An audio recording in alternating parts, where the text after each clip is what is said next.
একটি বিশেষ উদ্দেশ্যে আমাদের আয়োজন।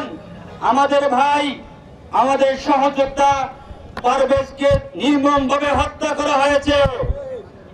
আপনারা জানেন পারভেজ যেমন ছাত্র দলের এবং প্রাইম এশিয়া বিশ্ববিদ্যালয়ের মেধাবী শিক্ষার্থী ছিলেন। পারভেজের হত্যাকাণ্ডে বেশ কিছু ইস্যু সামনে এসেছে। আমরা সেই ইস্যুগুলো প্রমাণসহ আপনাদের সামনে তুলে ধরতে চাই। আমরা আজকে আতঙ্কিত, আমরা ভীত সন্ত্রস্ত। প্রাইভেট বিশ্ববিদ্যালয়ের প্রত্যেকটি শিক্ষার্থী আজকে উদ্বেগ উৎকণ্ঠার মধ্য দিয়ে, ক্লাস পরীক্ষা বর্জনের মধ্য দিয়ে তাদের দিন যাচ্ছে।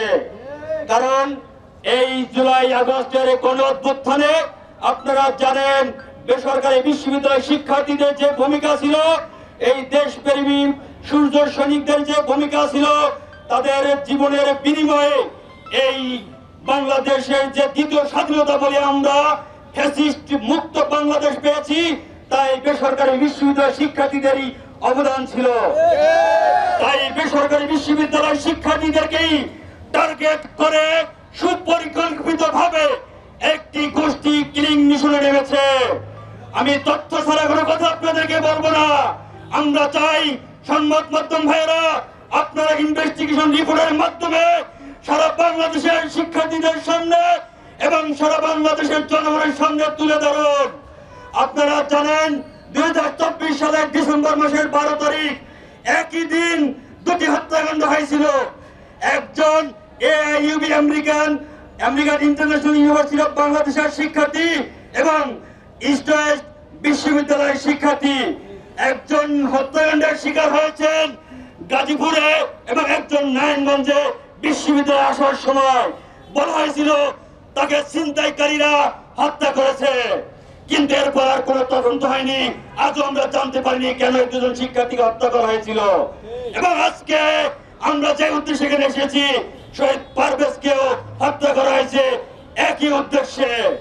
এই বেসরকারি বিশ্ববিদ্যালয় দেশপ্রেমিক শিক্ষার্থীদেরকে একটি মহল তাদের রাজনৈতিক উদ্দেশ্যে বেসরকারি বিশ্ববিদ্যালয়কে নিয়ন্ত্রণে নেওয়ার জন্য সুপরিকল্পিতভাবে এই কিলিং মিশন চালানো হচ্ছে। আজকে বেসরকারি বিশ্ববিদ্যালয় শিক্ষার্থীরা কেন এত জীবন দিয়েছে সেটি গবেষণার বিষয়ে দাঁড়িয়েছে এবং উদ্দেশ্য প্রণোদিত ক্ষমতা যারা পিছন দরজা দিয়ে ষড়যন্ত্রের মাধ্যমে আসতে চায়, তারা এই বিশ্ববিদ্যালয়গুলোকে নিয়ন্ত্রণে নেওয়ার জন্য এবং শিক্ষার্থীরা যাতে প্রাইভেট বিশ্ববিদ্যালয় শিক্ষার্থীরা যাতে রাজনীতিকে সচেতন হতে না পারে, তাই রাজনীতি থেকে দূরে রাখার জন্য ছাত্র দলকে মেধাশূন্য করার জন্যই সুপরিকল্পনার অংশ হিসেবেই পারভেজকে হত্যা করা হয়েছে।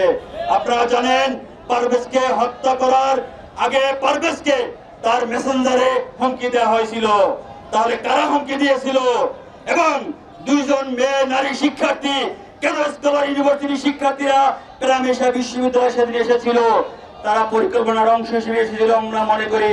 আপনারা ভিডিও দেখলে বুঝতে পারবেন যে পারভেজের আশপাশ দিয়ে ওই মেয়ে শিক্ষার্থী দুজন যাচ্ছিল, পারভেজ তাদের দিকে তাকাননি। তারা একটি মব সৃষ্টি করার জন্য এসেছিল বলে আমি মনে করি।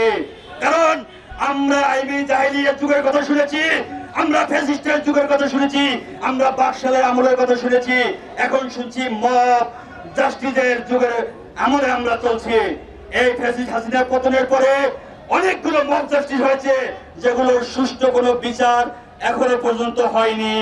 এই মব কাঁচা সৃষ্টির পেছনে ছাত্রলীগ এবং বৈষম্যবিরোধী যাদেরকে ছাত্রলীগকে পুনর্বাসন করা হয়েছে সেই বৈষম্যবিরোধী ছাত্র নেতারাই জড়িত আছে। এবং পারভেজ হত্যায় দুজন বৈষম্যবিরোধী ছাত্র দলের বৈষম্যবিরোধী বনানী থানা শাখা কমিটির দুজন ব্যক্তি জড়িত।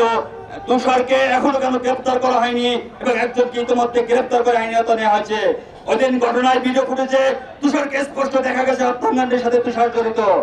এবং আপনারা জানেন ছাত্রলীগের একজনকে গ্রেপ্তার করা হয়েছে মাহাদিকে, এবং ছাত্রলীগের নাসিম আহমেদ যিনি মেইন ছুরিকাঘাত করেছিল 3টি শাখা ছাত্রলীগের সাধারণ সম্পাদক, তাকে এখনো পর্যন্ত গ্রেপ্তার করা হয়নি।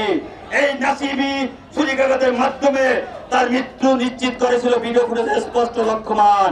তাহলে এই বৈষম্যবিরোধী ছাত্রলীগ মিলে যে ব্যঞ্জন গ্যাং নামে একটি গ্রুপ সৃষ্টি করেছিল, সেটিও প্রমাণ সহ আমার কাছে আছে, আপনারা চাইলে আমরা দিতে পারবো।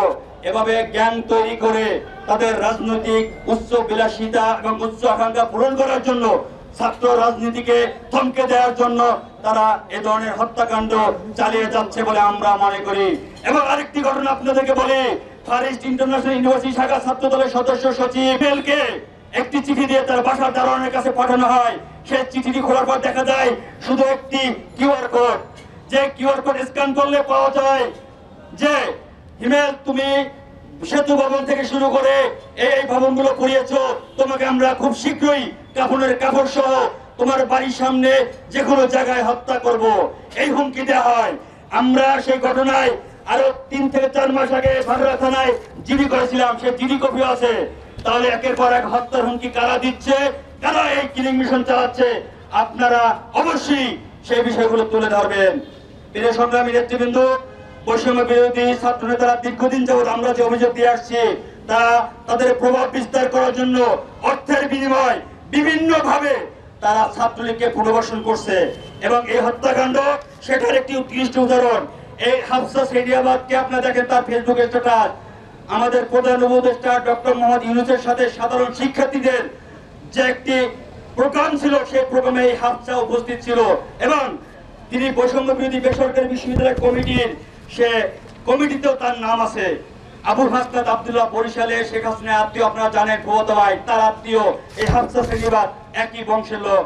তার ভাই বরিশাল মহানগর ছাত্রলীগের ভাইস প্রেসিডেন্ট আবু আফসার বরিশালে আপনার সেদিয়াবাদের যে মেয়র ছিলেন আপনার সাদিক আব্দুল্লাহ, তার গলায় হাত দেওয়া আপনারা দেখেন।